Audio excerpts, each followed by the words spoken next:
Hola chicos, hoy quiero practicar un poquito con ustedes los sonidos del abecedario, ¿ok? Los practicamos al principio, yo sé que ustedes los practican con mamá y papá, pero vamos a practicarlos con el libro de ABC Coquí, ¿ok? Que hace tiempito que no lo vemos. ¿Está bien? Vamos a ver cómo nos dicen estos sonidos de todas las letras del abecedario. ¿Cuál es esa? Amapola.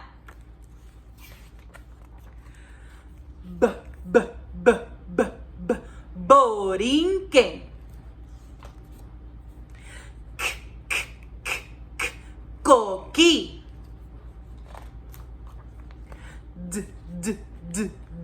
Dominó. Estrella.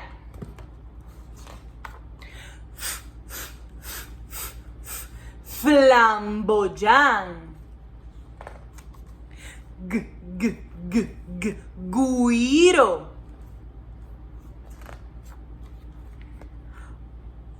¿Cómo suena esa?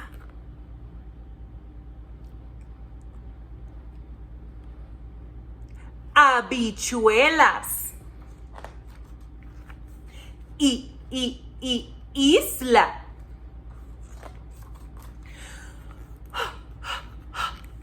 Jíbaro. Kiosco.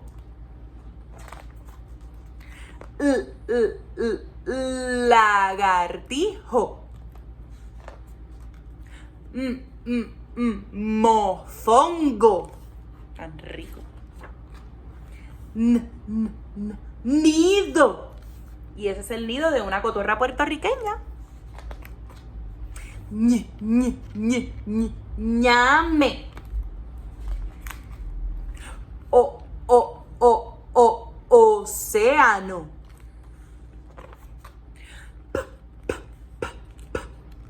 Piragua. Quenepa. Río. San Juan. Taínos. Universidad.